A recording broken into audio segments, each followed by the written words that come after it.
আসসালামু আলাইকুম ওয়া রাহমাতুল্লাহি ওয়া বারাকাতুহু। ইন্নাল হামদুলিল্লাহ ওয়াসসালাতু ওয়াসসালামু আলা রাসূলিল্লাহ। সম্মানিত দর্শক শ্রোতা, যে যেখান থেকে আমাদেরকে দেখছেন শুনছেন, আপনাদের সকলকে আন্তরিক মোবারকবাদ জানিয়ে শুরু করছি এনটিভির ধারাবাহিক ইসলামিক প্রোগ্রাম আল কোরআনের বাণী। আজকের পর্বে আমরা জানব সূরা বনী ইসরাঈলের ২৬ নম্বর আয়াত থেকে ৩০ নম্বর আয়াত পর্যন্ত আল্লাহ তাআলা আমাদেরকে কি জানিয়েছেন এর সংক্ষিপ্ত তাফসীর করার পূর্বেই শুরুতেই আমরা শুনছি তেলাওয়াত।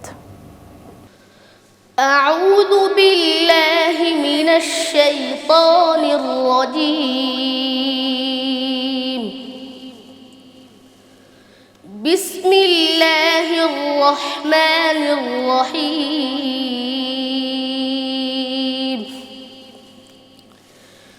وآت ذا القربى حقه والمسكين وابن السبيل ولا تبذر تبذيرا إن المبذرين كانوا إخوان الشياطين وكان الشيطان لربه كفورا وإما تعرضن عنهم ابتغاء رحمة من ربك ترجوها فقل لهم قولا ميسورا ولا تجعل يدك مغلولة إلى عنقك ولا تبسطها كل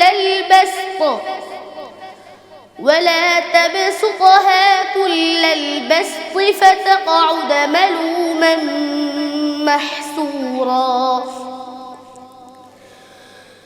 إن ربك يبسط الرزق لمن يشاء ويقدر إنه كان بعباده خبيرا بصيرا صدق الله العظيم।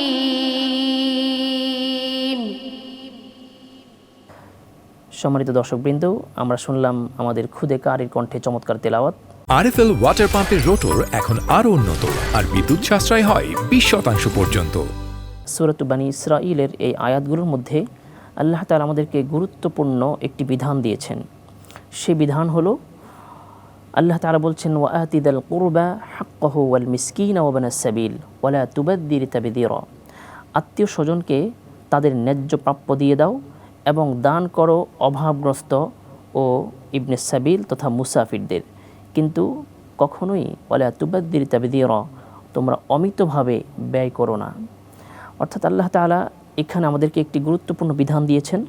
সেটা হলো আমাদের যারা আত্মীয় স্বজন আছে, আমাদের আপনজন আছে, তাদের হকগুলো, তাদের অধিকারটা যথাযথভাবে আদায় করে দেওয়া, এবং যদি কারো উপর আমাদের কোনো হক না থাকে, সম্পত্তি বন্টনের কোনো হক না থেকে থাকে, তাহলে তাদের সাথে উত্তম আচরণ করা, তাদের সাথে ভালো ব্যবহার করা, এটাই হলো আত্মীয় স্বজনেরকে তাদের যথাযথ হক দিয়ে দেওয়া। কেননা আল্লাহ তাআলা বলছেন, ইন্নামা ইয়ামুরুকুম আন তুআদ্দুল আমানাতি ইলা আহলিহা। আমানতের মধ্যে এটাও একটি আমানত, যে আমানতটাকে যাদের আমানত আমাদের কাছে আছে তাদের কাছে যথাযথভাবে সেই আমানত পৌঁছে দেওয়া, এবং যে আত্মীয় স্বজনরা নিঃস্ব আছে, আমাদের আত্মীয় স্বজনদের মধ্যে যারা নিঃস্ব আছে তাদেরকে সহযোগিতা করা, এটা শুধুমাত্র আল্লাহ তাআলার বিধান, এটা স্বাভাবিক কোনো বিধান নয়, বরং আমাদের আপনজনদের মধ্যে যারা স্বাবলম্বী আছেন তাদের উপর নিঃস্ব আত্মীয় স্বজনকে, অসহায় আত্মীয় স্বজনকে সহায়তা করা, এটা তাদের জন্য ওয়াজিব, এটা তাদের জন্য আবশ্যকীয় বিষয়। সুতরাং যদি এক্ষেত্রে আমরা সবাই সমান হয়, আত্মীয় স্বজনদের মধ্যে সবাই যদি নিঃস্ব হয় বা সবাই যদি এক সমান হয়, তাহলে সবাই মিলেমিশে, সবাই ভাগ বন্টন করে তারপরে সবাই জীবন যাপন করবে। সম্মানিত দর্শক শ্রোতা, এই ধরনের আত্মীয় স্বজনকে অবশ্যই যাকাত দেওয়া জায়েজ, শুধু জায়েজ নয় বরং দ্বিগুণ সওয়াব। একদিকে যাকাত আদায়ের সওয়াব, আরেক দিকে আত্মীয়তার বন্ধনকে আরও দৃঢ় করার সওয়াব আল্লাহ তাআলা আমাদের আমলনামায় দিবেন। এরপরে আল্লাহ তাআলা বলেছেন যে নিঃস্ব এবং মুসাফিরদের যে হক আছে, যদিও তাদেরকে হক দেওয়া আমাদের জন্য ওয়াজিব নয়, তারপরেও তাদেরকে হক দিতে বলেছেন, তাদেরকে যথাযথভাবে তাদের হকগুলো আদায় করার কথা বলেছেন এবং আল্লাহ তাআলা আমাদেরকে অপব্যয় থেকে বেঁচে থাকতে আদেশ করেছেন।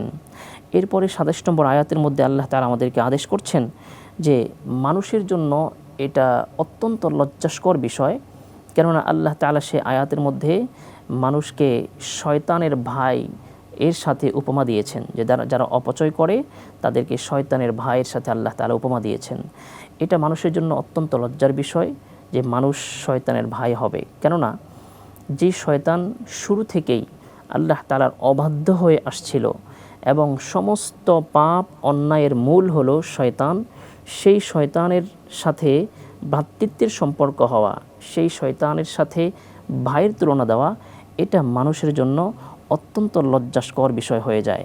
সুতরাং আজকের এই পর্ব থেকে আমরা জানতে পারলাম আত্মীয় স্বজন আপনজনদের যে হকগুলো আছে সেগুলো সঠিকভাবে আদায় করে দেওয়া এবং তাদের সাথে সৎ ব্যবহার করা এবং কখনোই অপচয় না করা, কেননা অপচয়কারীকে শয়তানের ভাই হিসেবে আল্লাহ তাআলা আখ্যা দিয়েছেন।